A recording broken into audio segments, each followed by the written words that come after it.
Today's podcast is brought to you by StrongHeartAcademy.com, where no heart is no victory. We are also brought to you by BJJ To Go. If you want to build your game and learn jiu-jitsu, go to bjjtogo.com. Third thing we're brought to you by is Rat Bat. You got rats? Want to kill bats? Kill them with a rat bat. Fourth thing we're brought to you by is hot dog flavored water ingredients. If you want to add it to your smoothie, hot dog flavor ingredient.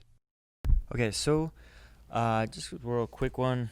I'm gonna talk about the hoodies for the homeless, or hoodies for the homies, as I printed on the hoodies. It took me a while to get it done. I had the idea in November, early November. We did a podcast about the homeless. I was talking to Shay, and I was like, what can I do to help out?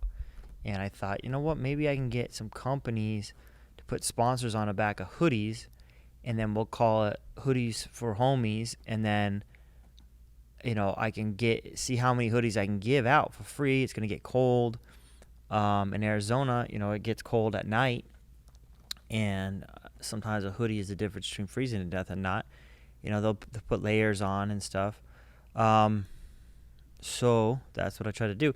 Someone said, "Oh, put it on Facebook as a to raise funds," and I did that, and boom, we got a lot of the money that way.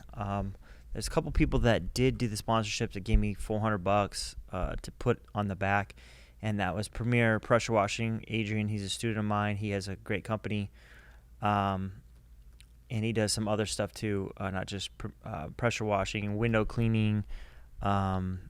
He's the one that does the fogging in my gym to disinfect all the equipment. And then David Weaver, he has a company that hires a ton of people. So he wanted to just put, I think 1-800 hiring. We hire on the back, and he gave me the money for that. And then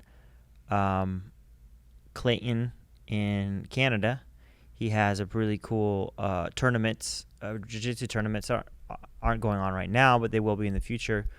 He gave me some money. You know, he's not even in the United States or in Arizona, and that was even really cool that he sent me money to put on the back. And then another guy, Isaac Brennan, that I knew from high school, that him and his wife donated money too. And I just told him, hey, I'll put your name on it. He didn't even ask for that, but he was the first person to give me a ton of money. I had one other person, but he wanted to be anonymous, and I won't say his name. I'll respect his wishes. And then everyone else was smaller donations, and we collected a little bit under $3,000. I needed $3,000 to produce 200 hoodies, and then the company Extreme Apparel is who I use for printing. A bunch of people said, hey, we want to help out, but we do printings, you know, which was cool. But I think I don't know if they're just trying to get, you know, do some printing or what, but I already had a printer that helped me out, and they gave me a really great deal, you know, on materials and printing, you know, almost at cost. And so we were able to get the hoodies. It took a while, though, because of COVID. They said that they were short on supplies, so they didn't have the supplies out there to print on. And I had another friend that uses a different apparel company. He said, "Oh yeah, I was trying to get some hoodies made too," and they were like out as well. And I was, you know, so I was getting frustrated because I wanted to get it done by Thanksgiving. That didn't happen. I literally just got them done last week. And then so this Saturday I said, you know what, we're just going to hand out as many as we can. The organization I was going to use, I think it's Helping Hands. A friend named Todd Brown, who trains with me, he works for that organization, and they do stuff, but they kind of like just stopped during the holidays. So they weren't going to go again until January. So I was going to have them help me out, but they had nothing going on. So I was like, well, I want these done before Christmas, or as much as I can. So this Saturday I just said, hey, I'll get a truck. It turned out to be like 7 boxes to fit all the hoodies. I forgot, like, hoodies weigh more, and you know, many times when I get a shirt, I can get 100 shirts, and I can fill it into 1 to 2 boxes. This was 7 boxes, but they're hoodies. They weigh more, and I got a lot of big sizes too. So I couldn't fit them in my car. And then I wanted to be able to hand them out easily, so I thought, well, we'll get someone in the back of the truck. And then I said, okay, guys, Saturday we're going to do this. Some people were doing open mat, but I said, I want to be going out. So first we went, and then the Odals went with me, Jason and Tiffany Odal, and then they brought their kids, and then I brought my son with me too because I wanted him to be involved, my older son. I didn't know if my younger one would understand so much.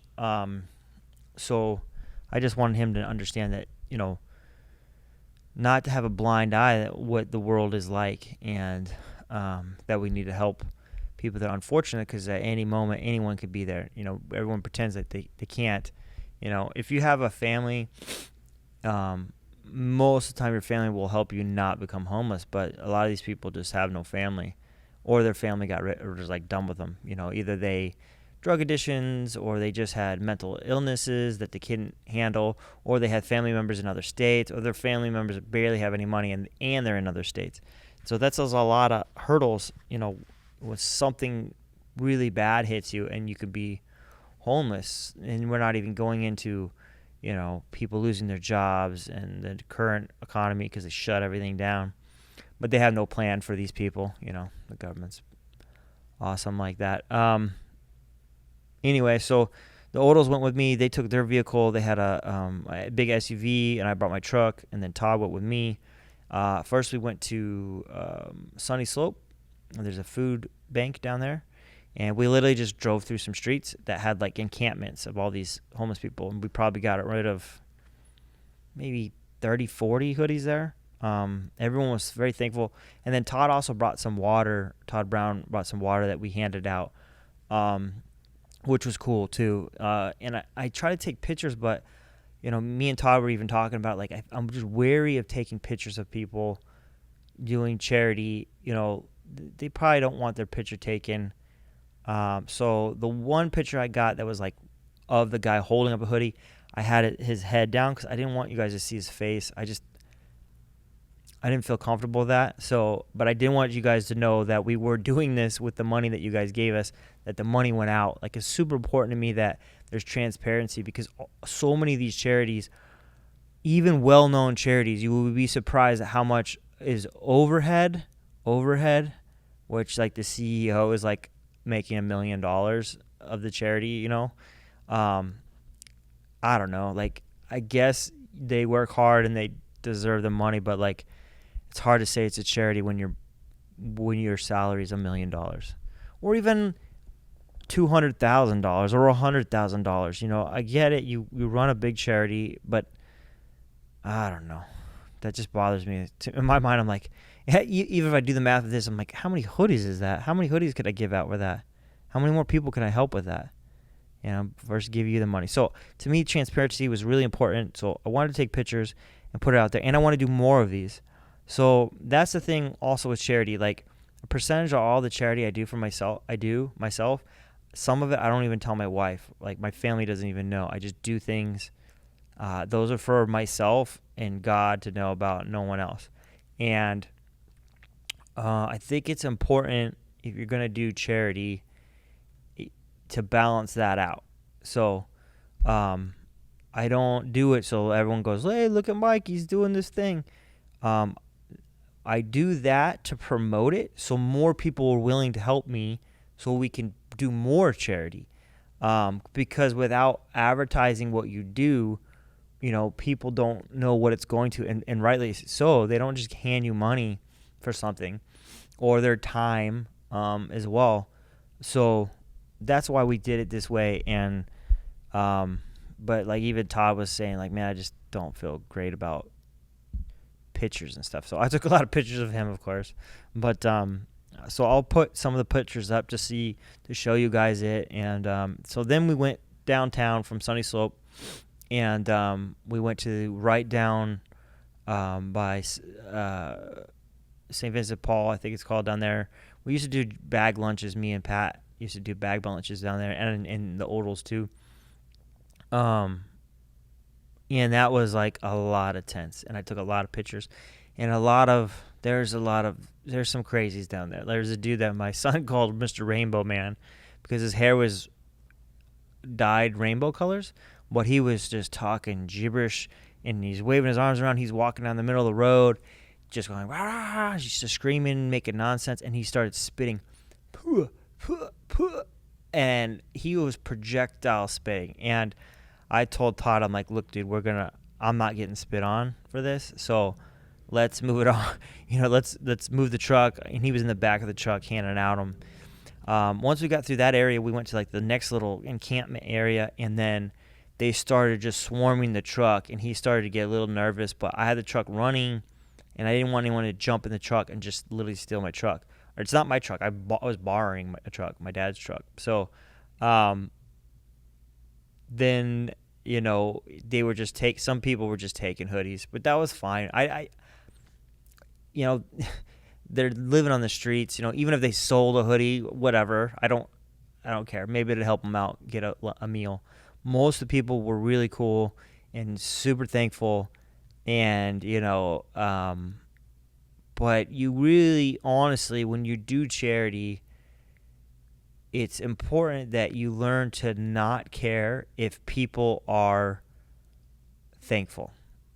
You need to just do it because you think it's the right thing to do, versus, it is nice always when someone says thank you for something, that you just go, oh, that's awesome that they were grateful. But if you expect someone to be grateful, you will be, you can get upset and like, oh man, they don't even care.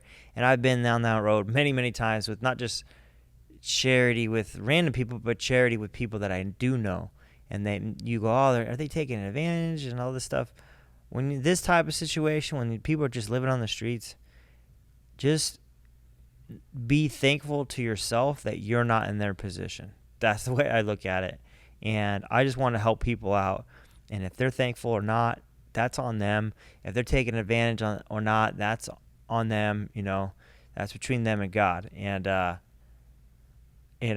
don't want to be taken advantage of, and, certainly, but I felt like most people weren't. They were just, they're one thing I did realize that everyone wanted extra large, and I didn't think about it, is they layer clothes.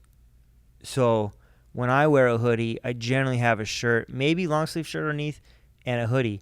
They might have 3 shirts and another hoodie or another long sleeve shirt or sweater, then a hoodie over top to stay warm. So they want an extra large. So even like these women that were small, they're like, hey, do you have an extra large? So the next time I do something like this, I'm going to get a lot of extra large sizes for the winter. In the summer, it's 100. It's so hot here. And they're just living straight on the streets. So, shirts, I would give out shirts or socks and underwear, not hoodies. But, in the winter, you can get in the 40s in Phoenix, 40s at night, even down to the 30s sometimes. You might have 1 to 2 freezes a year. But a freeze is a freeze, and if your body temperature does go below, you can get hypothermia in Arizona for sure. And on the street, the pavement's cold. That was another thing. When we were running out of hoodies, some of them were asking for our boxes, and they said, hey, can we have the boxes? And I was like, sure. And I was like, she just went out and explained, well, we flatten the boxes and we put that under our tent so that we're not directly on the ground.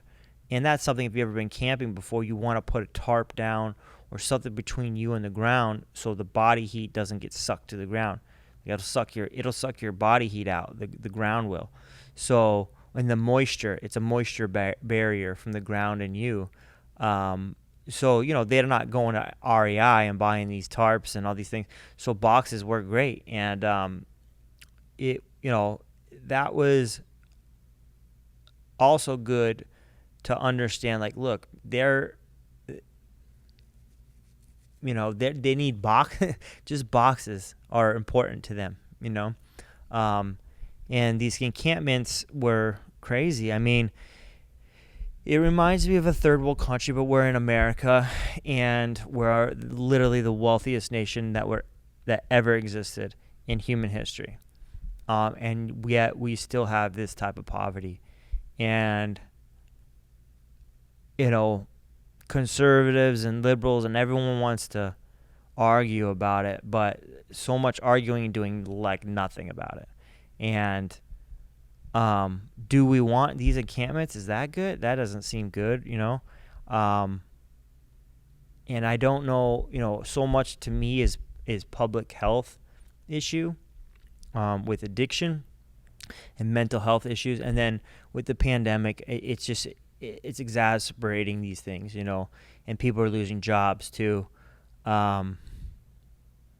So, people sometimes think that these people are like, can't, they're just lazy, and maybe some of them are, but I don't think a lot of it is that. A lot of it is serious addiction issues and serious mental health issues. And when you have mental health issues at that level, you cannot hold a job. So what is the answer? I don't know.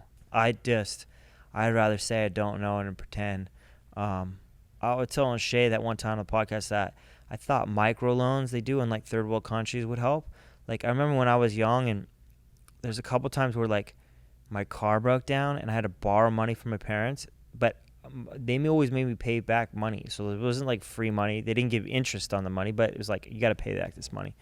So like there's a couple times where like $300, I didn't have $300. If I didn't have my car, I couldn't go to work. If I can't go to work, I can't get paid, I get fired. So like if I didn't have family that was willing to give me $200, $300, I could easily see me going on the streets like multiple times when I was young. And, I mean, I could have gone home too and lived with my parents, but like I'm saying, like I don't have parents. Then what? Where do you go?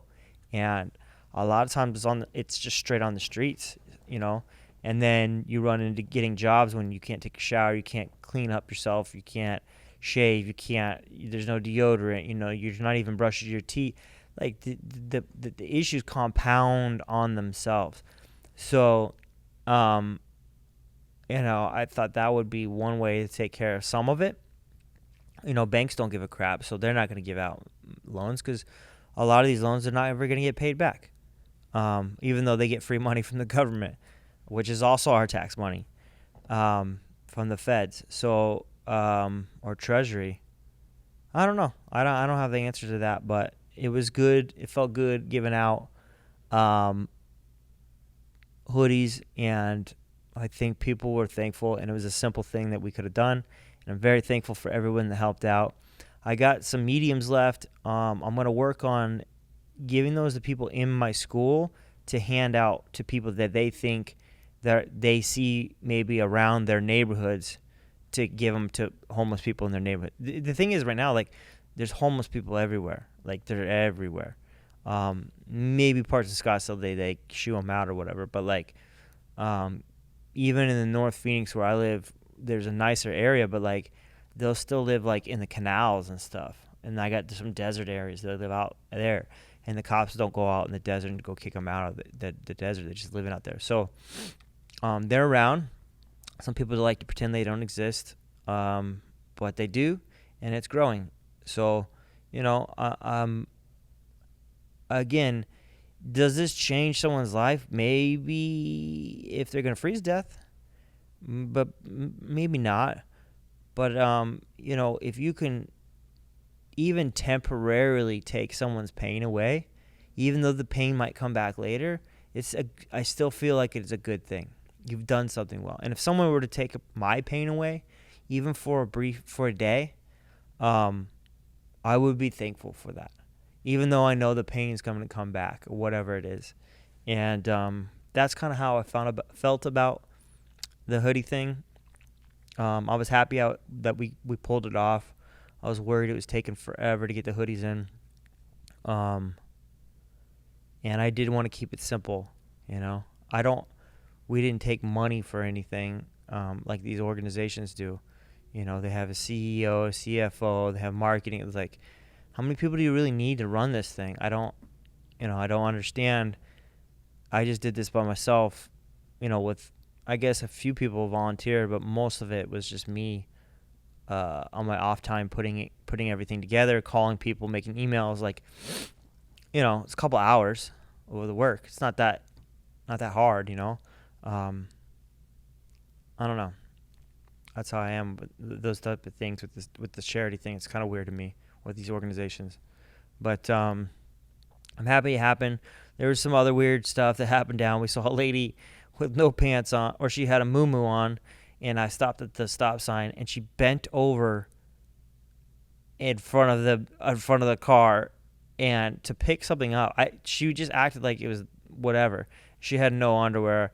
You saw everything. This big old lady, and it was pretty gross. But they don't even have. Some of them don't even have underwear. You like sometimes when we're going into the Christmas season or holiday season or whatever, and you get underwear for Christmas or socks or something like underwear and socks, but like we take for granted that you have underwear.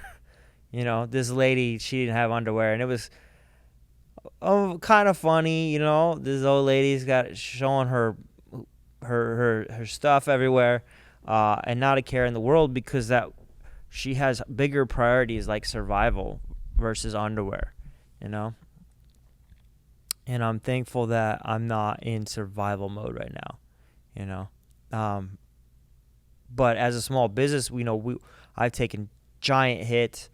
They try to close down. I've gotten no PPP. The government didn't help me out at all. Landlord didn't really help me out at all. So, I feel for these people that I could see how it happens, like how you can make it there. And I don't want to take for granted the nice things I have, like underwear. It was just a very strange experience. And then another little encampment, they set up a Christmas tree. I think it was like a fake Christmas tree, and I'll show you guys a picture of that too. They put everything on this Christmas tree, like I don't think it had lights, but it had like ornaments all over this thing, and I'm sure they grew up with Christmas, and how do you celebrate Christmas when you're homeless? It's it was eye opening, and they're trying their best, and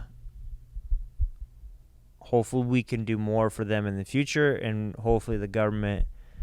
I don't have help. I don't have any hopes for the government. They just try to give people $600. Here you go, $600.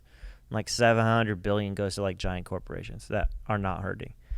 So I don't really have. I think it's kind of up to us to bridge the gap between the government taking our taxes, trying to do something with it, and just lighting it on fire, basically. So anyway, that was our experience. I wanted to put that out for you guys, let you guys know, and then hopefully you guys can kind of ponder it and think about it during Christmas times of when Christmas is so much about stuff. And, be thankful for the roof, food in your bellies, clothes on your back, safety, and health care. And so many of our fellow Americans don't have that. So many of them are vets, and the government just does not take care of them. They threw them away. So thankfulness is what I want to kind of end on, and I'm extremely thankful for the people around me that have supported me this year and helped Strongheart and helped my personal family and prayed for us. And, back in April, Riley Truitt got a bunch of money for us because the school was closing down. And, I used a lot of that money, went to the masks I gave to everybody. I printed hundreds of masks, and I gave all those out too. And I used some of it for rent that I could afford too. So that was helpful, I'm just so happy and proud that I'm surrounded by people that are good to me. And I want to be good to as many people as possible. And thank you for everyone on Facebook that donated money worldwide. People donate from other countries too. And I think that's super rad, and I appreciate it. And God bless, and I hope you had a good Jesus birthday this coming up week or whatever you're celebrating, and enjoy your family. God bless. Peace.